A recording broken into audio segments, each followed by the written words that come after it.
story for you today. This story is about Nehemiah and the rebuilding of the wall of Jerusalem. Let us listen, my friends. The story of Nehemiah and rebuilding of the wall of Jerusalem. Nehemiah was a servant of God, and he was amongst the people of Israel, who was taken out of their country to another country. This is because the people were no longer obeying God Almighty, and God allowed them to be taken away as slaves. While Nehemiah was in this new country, someone came and told him, "The wall of Jerusalem is broken down, and its gates have been burned with fire." When Nehemiah heard these things, he sat down and cried. For some days he cried and did not eat, and prayed before the God of heaven. One day the king of the country whom Nehemiah was working for saw that he was looking sad, and asked him, "Why does your face look so sad when you are not ill? This can be nothing but sadness of the heart." Nehemiah was very much afraid, but he said to the king, "May the king live forever. Why should my face not look sad when the city where my people are buried is destroyed, and its gates have been burnt by fire?" The king said to him, "What is it you want?" Nehemiah prayed to God, and he answered the king, "If it pleases the king, and if your servant has found favor in his sight, let him send me to the city in Judah where my people are buried, so that I can rebuild it." So the king allowed him to go. When Sanballat the Horonite and Tobiah the Ammonite heard about this, they were very much disturbed that someone does show that they care about the Israelites. Nehemiah then went to Jerusalem, and after staying there 3 days, he set out during the night with a few others. He had not told anyone what God has put in his heart to do for Jerusalem. Then he said to them, "You see the trouble we are in? Jerusalem is destroyed, and its gates have been burned with fire.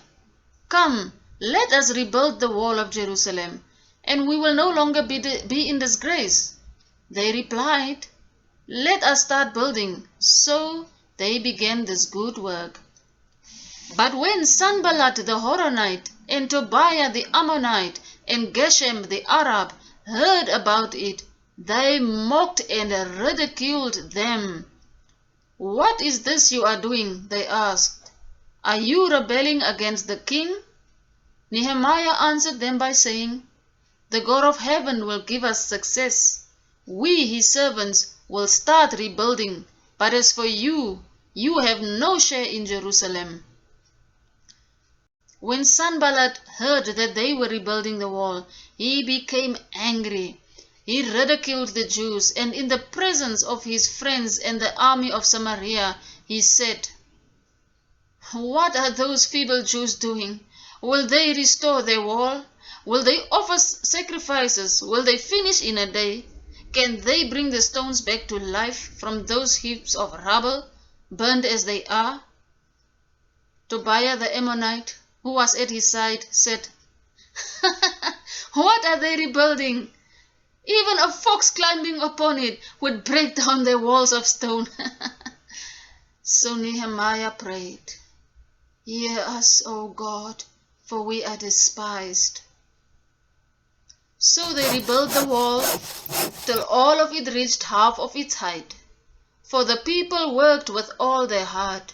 But when Sanballat, Tobiah, the Arabs, the Ammonites, and the people of Ashdod heard that the repairs to Jerusalem's wall had gone ahead and that the gaps were being closed, they were very angry.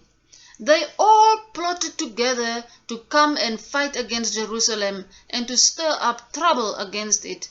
But Nehemiah and them prayed to God and put up a guard during the day and also at night. Meanwhile, the people in Judah said, "The workers does not have any more strength, and there is so much rubble that we cannot rebuild the wall." Also our enemies said, "Before they know it or see us, we will be right there among them and will kill them and put an end to the work." Then the Jews who lived near them came and told us 10 times over, "Wherever you turn, they will attack us."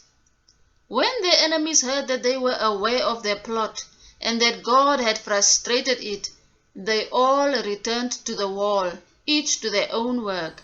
So they continued the work, with half the men holding spears from the first light of dawn till the stars came out.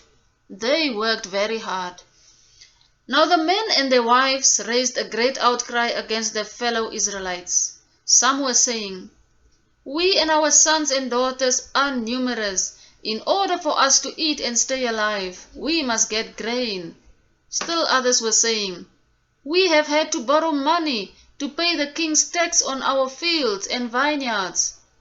Although we are of the same flesh and blood as our fellow Jews, and though our children are as good as theirs, yet we have to give our sons and daughters to them as slaves. Some of our daughters have already been taken as slaves, but we are powerless because our fields and our vineyards belong to others."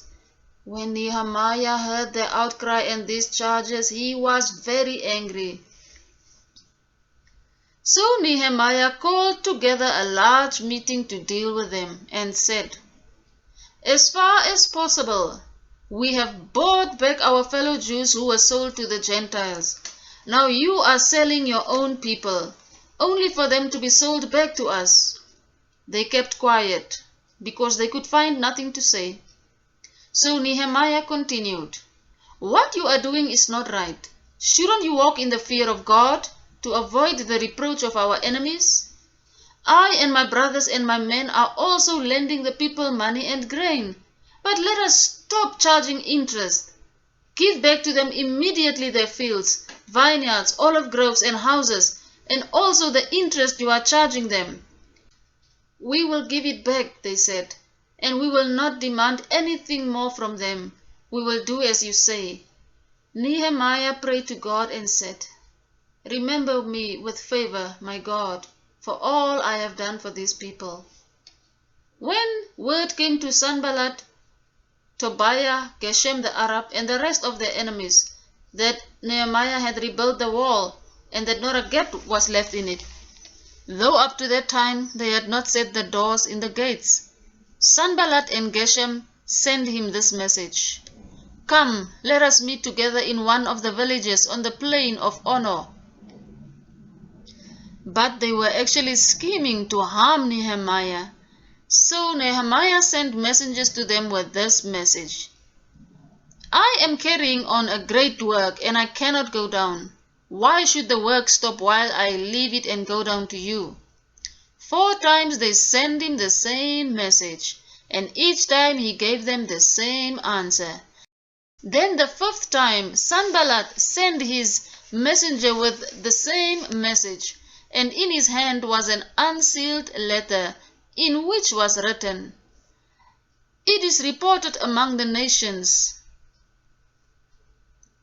and Geshem says it is true, that you and the Jews are plotting to revolt, and therefore you are building the wall. Moreover, according to these reports, you are about to become their king, and have even appointed prophets to make this proclamation about you in Jerusalem. There is a king in Judah. Now this report will get back to the king, so come, let us meet together." Nehemiah sent this message to Sanballat: "Nothing like what you are saying is true. You are just making it up out of your own head." They were all trying to frighten Nehemiah and his people, thinking they will become too weak and they will not finish the wall. But Nehemiah prayed, "O God, strengthen my hands." Nehemiah finished the building of the wall of Jerusalem. When all the enemies heard about this, all the surrounding nations were afraid, because they realized that this work had been done with the help of God. They finished building the wall, and after that they celebrated joyfully with the dedication of the wall, with songs of thanksgiving, and with the music of cymbals, harps, and lyres.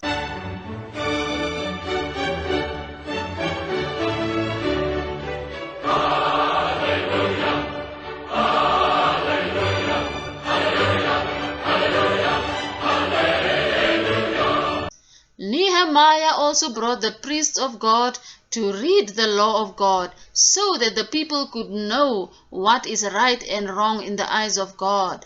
After everything that Nehemiah had done for the people of Israel, he prayed, "Remember me with favor, my God."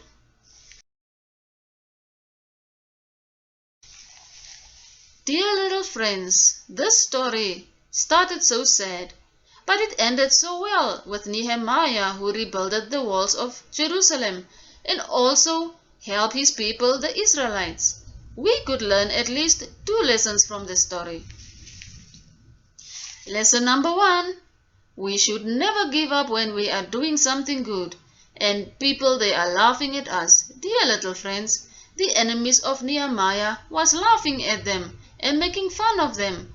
But Nehemiah did not bother himself because he knew that God had given him the work to do, and he was determined to finish that wall because it was the work of God. When you do something for God and other children laugh at you, you should not worry because God will bless you when you continue to do good. Lesson number 2. Nehemiah cared for the poor people in his country. We should care also for those who do not have as much as we have, little friends. When you see another child does not have bread at school, you should share your lunch with them. Or anybody you see who is being bullied by other children, you need to go to them and give them a hug so that they may know there's someone who cares for them. We need to help others who are in need. Wow, dear little friends, how this is such a wonderful ending. How Nehemiah trusted in God and he did not worry about the people who were laughing at him because he was doing the work of God and God has blessed him. My little friends, we must learn from this story and remember, Auntie loves you, but Jesus Christ loves you so much more. You must stay safe and be good. Until next time, bye.